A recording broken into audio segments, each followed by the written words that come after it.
Good morning, children.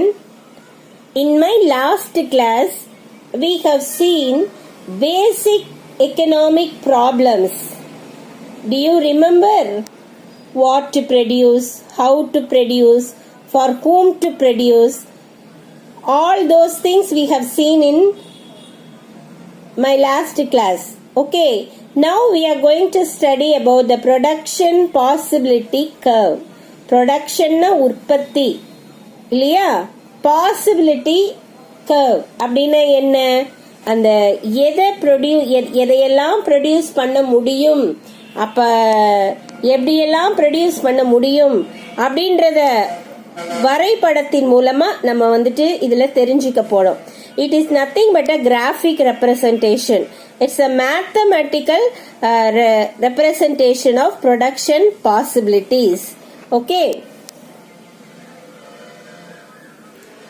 The problem of choice between relatively scarce commodities due to limited productive resources with the society can be illustrated with the help of geometric device is known as productive possibility curve. The problem of choice, நான் சொல்லியிருக்கேன், அந்த problem of choice, what to produce இல்லையா, அந்த problem எதை நாம் உற்பத்தி செய்கிறது. So இந்த பிரச்சனைக்கும் இன்னொரு பிரச்சனை இருக்கு. அது என்னன்னா ஸ்கேர்ஸ் கமாடிட்டிஸ், குறைவாய் இருக்கும் வளங்கள். நமக்கு வளங்கள் குறைவா இருக்கு. இதுல அந்த வளங்களை நாம் எப்படி பங்கிட்டு கொள்வது, அதை வைத்துக்கொண்டு எப்படி பொருட்களை நம்ம ப்ரொடியூஸ் பண்ண முடியும், எதையெல்லாம் ப்ரொடியூஸ் பண்ணலாம் அப்படின்ற ஒரு சாய்ஸ் இருக்குது இல்லையா, அதுதான் ப்ரொடக்ஷன் பாசிபிலிட்டி. ஓகே, இப்போ அது எக்ஸ்பிரஸ் பண்றதுக்கு ஒரு ஜியோமெட்ரிக் டிவைஸ் நமக்கு சொல்லி கொடுத்திருக்காங்க. The geometric device is a mathematical representation. It shows the relationship between the problem of choice as well as scarce productive resources. Okay, we call this mathematical device as production possibility curve.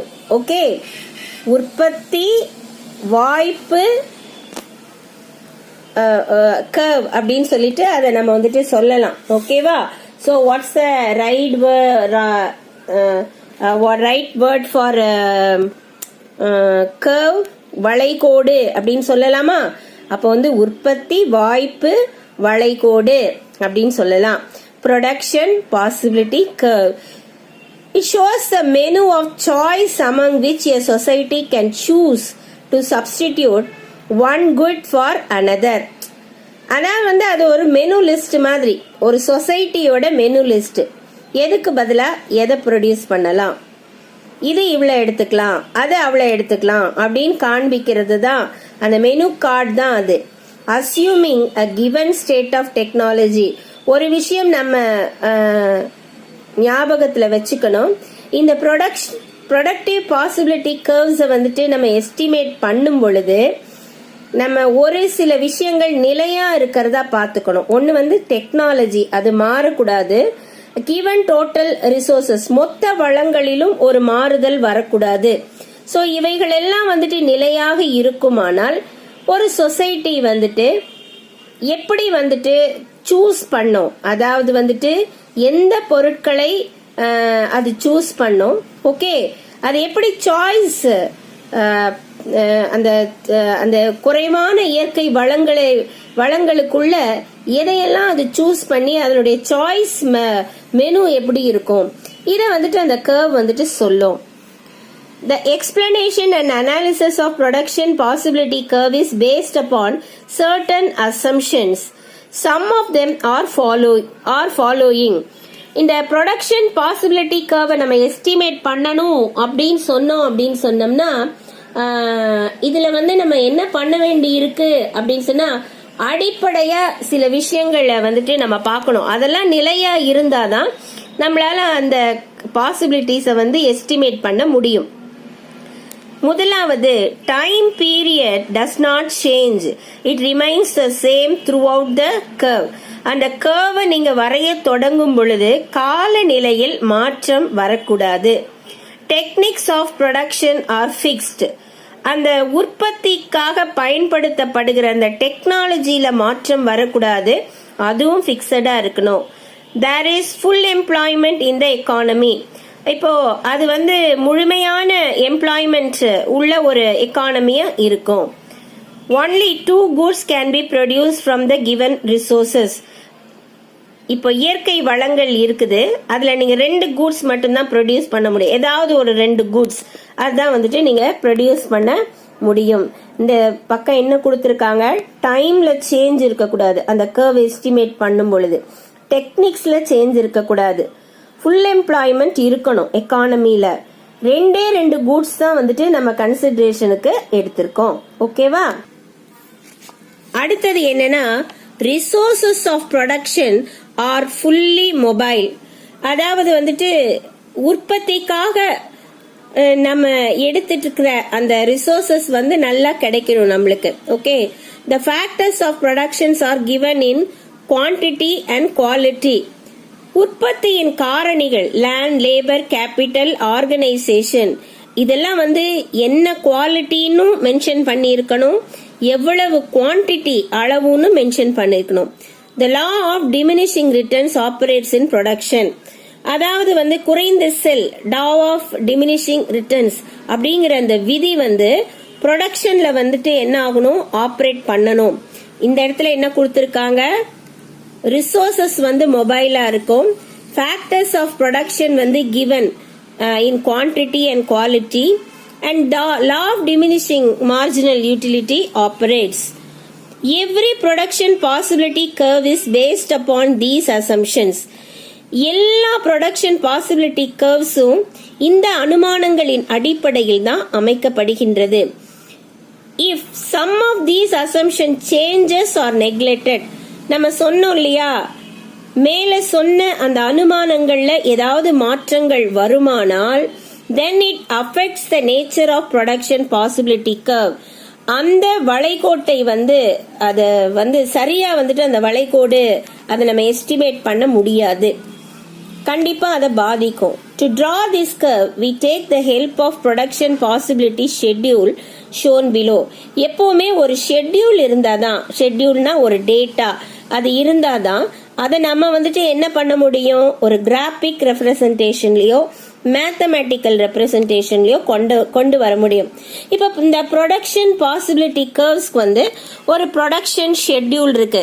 இது நல்லா விளங்கிருச்சுன்னா உங்களுக்கு புரியும் இது என்ன அப்படின்னு சொல்லிட்டு பாருங்க. Production possibility schedule, இதுல என்ன கொடுத்திருக்காங்க, ஃபர்ஸ்ட் காலம்ல ப்ரொடக்ஷன் பாசிபிலிட்டிஸ், அதாவது என்னெல்லாம் பாசிபிலிட்டிஸ் இருக்குது, எப்படியெல்லாம் ப்ரொடியூஸ் பண்ணலாம்னா 6 வழிகள் இருக்கு. ஓகே, இதுல 2 பொருட்கள் தான் நான் ப்ரொடியூஸ் பண்ணணும்னு சொல்லியிருக்கேன். ஒன்னு ஃபுட், குவான்டிட்டி ஆஃப் ஃபுட், அது டன்ஸ்ல மென்ஷன் பண்ணியிருக்காங்க. உணவு பொருட்கள் அதை டன்ஸ்ல சொல்லியிருக்காங்க.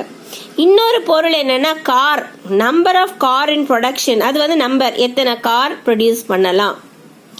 இப்ப நம்ம கிட்ட இருக்கிற எல்லா வளங்களையும் இப்ப நம்ம நம்பர் 1ஐயும் நம்பர் 6ஐயும் எடுத்துக்குவோம். ஃபர்ஸ்ட் பாருங்க, இப்ப நம்மகிட்ட இருக்கிற எல்லா வளங்களையும் இந்த ஃபர்ஸ்ட் ஃபேக்டர் ஃபுட்டுக்கு செலவு பண்ணாம கார் ப்ரொடியூஸ் பண்றதுக்கு மட்டும் செலவு பண்ணோம்னா நம்மளால 25 கார் ப்ரொடியூஸ் பண்ண முடியும். அதே மாதிரி 6th கேடர் எடுங்க, அங்க நம்ம கிட்ட இருக்க எல்லா வளங்களையும் that is 500 tons, that is if we use for the production of food,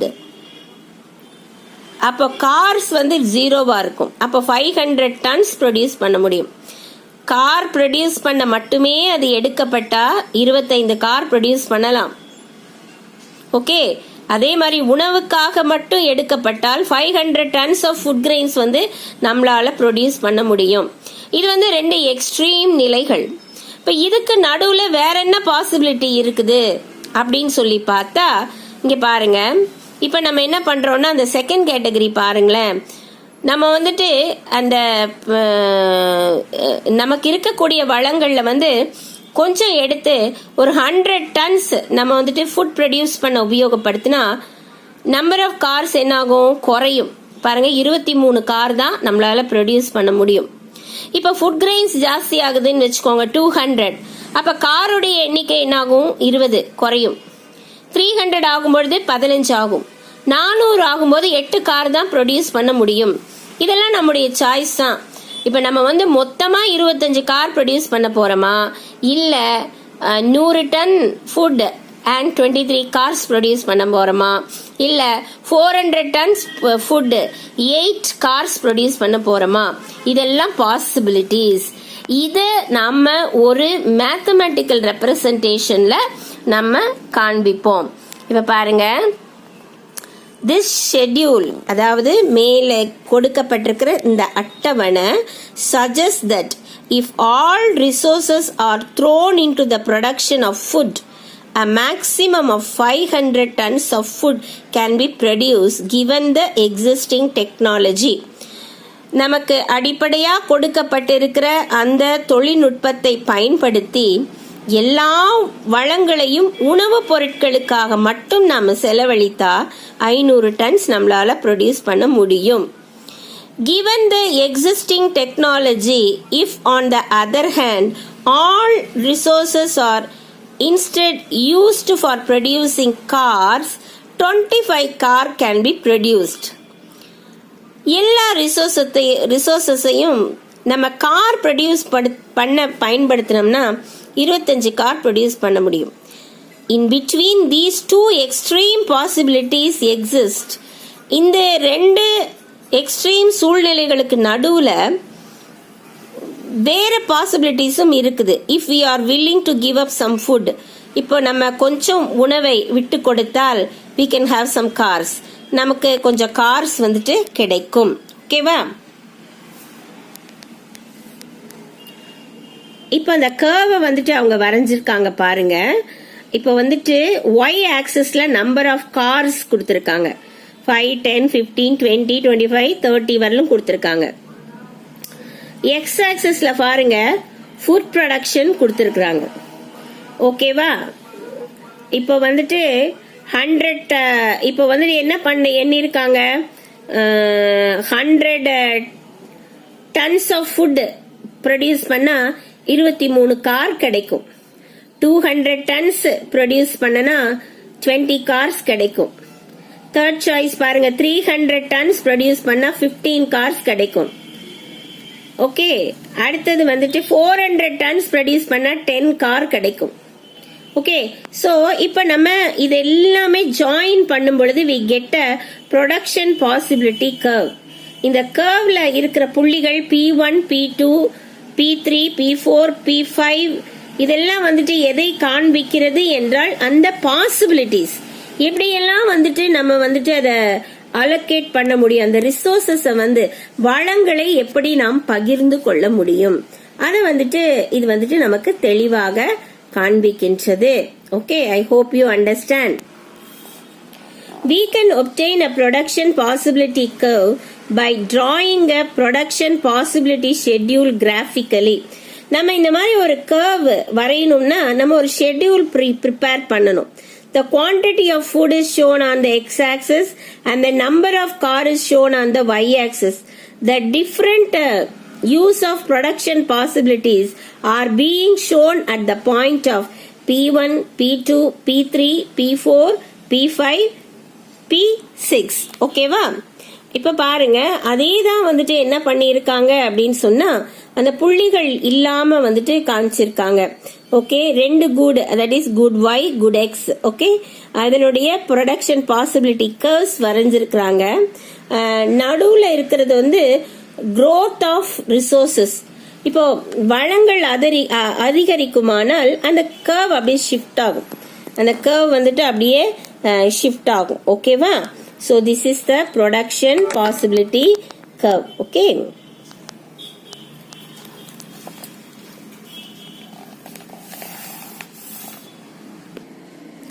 It was assumed that innumerable production possibility exists between any two production possibility schedule. We get the production possibility curve P1 to P6. This shows the locus of point at different possibilities of production. The two commodities which a firm or an economy can produce with the help of the given resources. இப்போ நம்மளுக்கு பார்த்துருக்கோம் அந்த P1 to P6 வரையிலும் நிறைய வாய்ப்புகள் நமக்கு இருக்குது நமக்கு ப்ரொடியூஸ் பண்றதுக்கு. ஓகேவா? And the techniques of the production ஒரு எக்கானமில எப்படி அதை யூஸ் பண்றதுன்னு கொடுத்திருக்காங்க. Points outside the production possibility are unattainable. இப்போ அந்த ப்ரொடக்ஷன் பாசிபிலிட்டிக்கு மேல இருக்கிற பாயிண்ட்ஸ் எல்லாம் அது நிறைவேறக்கூடிய வாய்ப்புகள் அல்ல. As society resources of productions are not sufficient to give output beyond the curve. அதனால ஒரு சொசைட்டி அந்த கர்வை தாண்டி பியாண்ட் எதுவுமே செய்ய முடியாது. Points lying inside the curve like P7 are attainable. அதாவது அந்த வளைகோட்டுக்கு உள்ள இருக்கிற அந்த பாயிண்ட்ஸ் நம்மளால அட்டைன் பண்ண முடிந்த ஒரு choice section. Okay, but these points resources production are not fully employed. For example, if society is producing at the point P4, then it can increase the production of food keeping the number of cars constant, or it can increase the production of cars by food grain output constant, or it can increase the output of both the goods simultaneously. எப்படி வேணா பண்ணிக்கலாம். அப்படியே car எல்லாம் நிறுத்திட்டு அப்படியே கான்ஸ்டன்டா வச்சுக்கிட்டு ப்ரொடக்ஷனை மட்டும் increase பண்ணிக்கிட்டே வரலாம். இல்ல அப்படின்னா ஃபுட் கிரெயின்ஸை கான்ஸ்டன்டா வச்சுக்கிட்டு காரை இன்க்ரீஸ் பண்ணலாம். இல்ல ரெண்டையும் சைமல்டேனியஸா இன்க்ரீஸ் பண்ணலாம். இது அந்த சொசைட்டியினுடைய கைகள்ல தான் இருக்கு. ஓகேவா? Shift of production possibility curves, the PPC அப்படின்னு சொல்லுவாங்க. Production shifts of upward or downward. அதாவது இந்த கோடு ஒருவேளை மேல நோக்கியும் போலாம், இல்லைன்னா அது கீழே நோக்கியும் வரலாம். அது என்ன அப்படின்னு சொல்லிட்டு பார்ப்போம். The changes in the supply of productive resources. ரிசோர்சஸினுடைய சப்ளைல மாற்றம் வரும் பொழுது, changes in the state of technology, தொழில்நுட்பத்துல மாற்றம் வரும் பொழுது என்ன நடக்கும் அப்படின்னா அந்த கர்வ்ல ஒரு ஷிஃப்ட் வரும். The production capacity of an economy grows over time through increase in the resources supplies and improvement of technology. உடனே என்ன ஆகும்னா அந்த ப்ரொடக்ஷன் கெப்பாசிட்டி உற்பத்தி திறன் அப்படியே சேஞ்ச் ஆகும். Okay, this enables PPC to shift upward from AE to AE. இது என்ன நடக்கும் அப்படின்னு சொன்னா அந்த கர்வ்ல ஒரு ஷிஃப்ட் வரும். பாருங்களேன், அந்த டெக்னாலஜிலயோ ரிசோர்சஸ்லயோ ஒரு மாற்றம் வரும் பொழுது அந்த ஃபர்ஸ்ட் ஏஇல இருந்து அது A1 E1க்கு அப்படியே ஷிஃப்ட் ஆகும். ஸோ இப்படி ஷிஃப்ட் ஆகிறது எதை காண்பிக்குது அப்படின்னு சொன்னா வளர்ச்சியை காண்பிக்கிறது. இப்படி ஷிஃப்ட் ஆகிறது எது காண்பிக்குது? வளர்ச்சியை காண்பிக்கிறது. This enables PPC to shift upward from AE to A1 E1 as shown in the figure below. This outward shift of the PPC is the basic feature of economic growth. இந்த PPC production possibility curveல வருகிற இந்த மாற்றம், இந்த upward shift outward shift தான் வளர்ச்சியை காண்பிக்கும். இதுதான் வளர்ச்சியை காண்பிக்கும். ஓகேவா? We have seen what is production possibility curve. Okay, production possibility curve is drawn on the basis of the schedule. Okay, and it shows the growth rate. Okay, and we have seen there are much possibilities. Okay, of production, that is it is left in the hands of the society to choose.